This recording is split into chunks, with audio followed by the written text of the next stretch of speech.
আপনারা দেখুন যুগবীক্ষণ, যুগের সাথে মানুষের পাশে সর্বদা এগিয়ে। অবশেষে পদত্যাগ শিক্ষামন্ত্রীর। এবার গ্রেফতার কুণাল ঘোষ। 7 মাস পর মহালয়ায় প্রত্যাবর্তন দিতিপ্রিয়ার। আপনারা দেখছেন যুগবীক্ষণ খাস খবর। আসছি বিস্তারিত খবরে।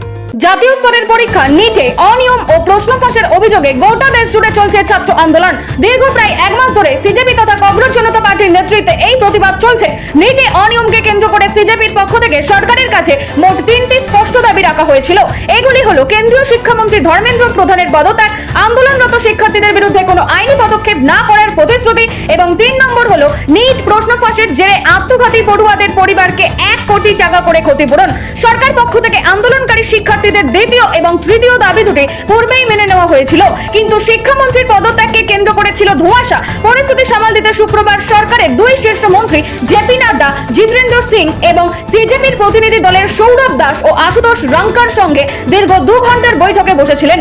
এই বৈঠকে সিজেপি প্রতিনিধিরা স্পষ্ট জানিয়ে দিয়েছিলেন শিক্ষামন্ত্রীর ইস্তফা ছাড়া কোনো সমঝোতা সম্ভব নয়। এমন পরিস্থিতিতে শনিবার বিকেল 3:30টার সময় কেন্দ্র ও সিজেপির তৃতীয় দফার বৈঠক হওয়ার কথা ছিল। এই বৈঠকের 1.5 ঘন্টা আগেই পদত্যাগ করলেন কেন্দ্রীয় শিক্ষামন্ত্রী ধর্মেন্দ্র প্রধান। শিক্ষামন্ত্রীর পদত্যাগের পর কেন্দ্র এবং সিজেপির বৈঠকের পর সিজেপির প্রতিনিধিরা অবিলম্বে তাদের বিক্ষোভ কর্মসূচি প্রত্যাহারের কথা ঘোষণা করেন এবং আন্দোলনকারীদের শান্তিপূর্ণভাবে বাড়ি ফিরে যাওয়ার আহ্বান জানান। বিস্তারিত জানতে চোখ রাখুন আমাদের ওয়েব চ্যানেল YUGABIKSHON যুগবীক্ষণ.com এ। নেট পরীক্ষায় প্রশ্ন ফাঁসের অনিয়মের প্রতিবাদে কালীঘাট তৃণমূলের ডাকে শনিবার বিকেলে সিআইটি রোডের পদ্মপুকুর মোড়ে প্রতিবাদী মিছিলের আয়োজন করা হয়েছিল। তবে এক্ষেত্রে মিছিলের অনুমতি বাতিল করেছিল লালবাজার। পুলিশের এই সিদ্ধান্তের পর কলকাতা হাইকোর্টে দ্বারস্থ হলেও আদালতের পক্ষ থেকে কোনো আইনি স্থগিতাদেশ বা অনুমতি মেলেনি। এমন অবস্থায় হাইকোর্টের অনুমতি না থাকা এবং পুলিশের জারি করা কড়া নিষেধাজ্ঞার সত্ত্বেও পদ্মপুকুর মোড়ে পূর্ব ঘোষণা অনুযায়ী জমায়েত করেন সংগঠনের নেতা কর্মী সমর্থকরা। এরপর জমায়েতকে কেন্দ্র করে পুলিশের সঙ্গে কর্মী সমর্থকদের ব্যাপক বচসা ও ধস্তাধস্তি শুরু হয়ে যায়। এই বেআইনি জমায়েতকে কেন্দ্র করে ইন্ধন দেওয়ার অভিযোগে তৃণমূল কংগ্রেসের পরিচিত মুখ কুণাল ঘোষ এবং বৈষ্ণব চট্টোপাধ্যায়কে গ্রেফতার করে লালবাজারে নিয়ে যায় পুলিশ।